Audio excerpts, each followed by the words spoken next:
menudet? Y en Blasco no, Blasquito, que era menudito. Pues Blasquito, de menut, anava a sa mare i li deia: mama, jo vull ser aventurer, jo vull veure món, jo vull ser mariner, com Sinbad, el marí, o com Nemo, i els personatges de Julio Verne, perquè don Vicent Blasco Ibáñez llegia molt de menut, ho sé jo, i per això va arribar a ser un gran escritor. Pues li diria: mama, jo vull ser mariner. I sa mare li diria: per a veure, Blasquito, com vas a ser mariner si no t'agrada el peix i no saps de matemàtiques? Perquè, a veure, si jo et dono 10 peixos i tu els has de repartir a la teva germana, quants són per la teva germana i quants són per tu? Blasquito que pensava, i claro, jo ho dic, se'ls menja tots la meva germana perquè a mi no m'agrada el peix. Ho veus, Blasquito, com vas a ser mariner?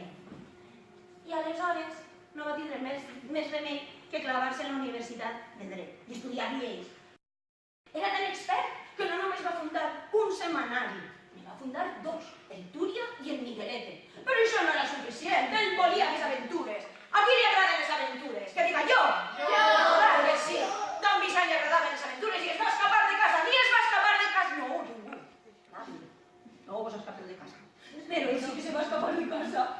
Als 16 anys se'n va anar a Madrid, sense dir-li a ningú, a agarrar la seva motxilla, la seva ploma, el seu raspall de dents i el seu bastó, i se'n va anar a Madrid, perquè ell volia aprendre a escriure, però no com escriuen els experts, sinó com escriuen els escriptors, els autors.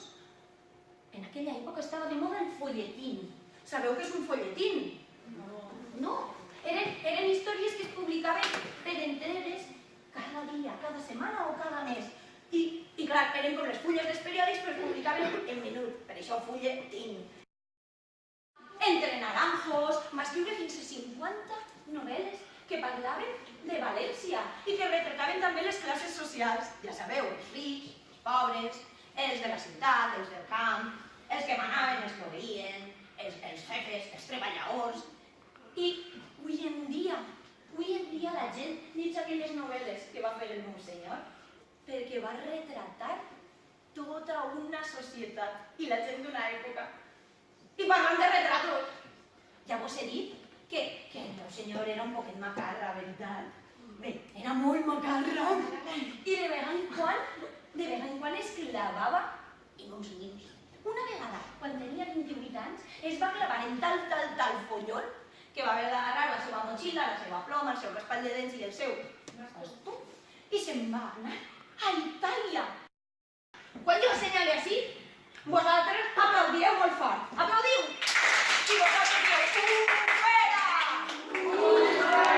I quan jo assenyale així, aplaudiu i vosaltres dieu, fuera! Anem a fer un exemple, val? Tralari, tralari, tralarà. Tralari, tralari, tralarà. Tralari, tralari, tralarà. Tralari, tralari, tralarà. Val? Ho captat? Comença el discurs, Benvinguts! Gràcies per vindre a la meva festa. No els entretindré massa. Ens hem reunit així amb un motiu. Sí, en 2 motius. Gràcies per dir-los com de meravellosos són 111 anys entre gent tan meravellosa. Blasco Ibáñez era agitador de masses. Feia discursos, tralarí, tralarí, tralarà. A veure com fas l'agitador de masses? Tralarí, tralarí. Un poco más de convencimiento. Tralarí, tralarí, tralarà. Ja que aplaudim. Ara el vaig a retratar de romàntic.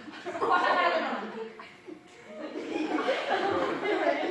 Ara el vaig a retratar d'aventurer. Clar que sí. Ara el vaig a retratar de periodista. Fes-los una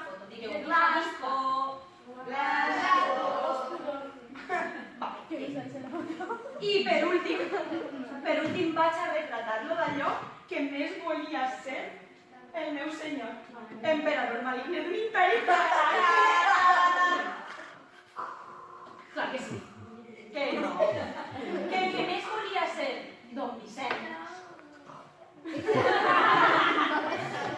Ai, els meus retratos sempre són autèntics. El que més volia ser, en realitat, era Ahmed Buimer. I van fer el retrat i en Itàlia tot el món que el veia, totes les xiques es quedaven enamorades. Però van portar el retrat a Espanya. I allà on anava el meu senyor, el rebien com un príncep, com un jeque, com un maharajà. I tots li feien fotos i li demanaven autògrafs. Perquè no ho he contat. Que resulta que un dia estava jo netejant la pols en casa de don Vicent i ring, ring. Residencia del señorito don Vicente Blasco Ibáñez, dígame. La veu que vaig sentir, jo crec que eren xinos o japonesos. Good morning, Miss Good Police Doctor, Mr. Blasco Ibáñez. If you be so kind.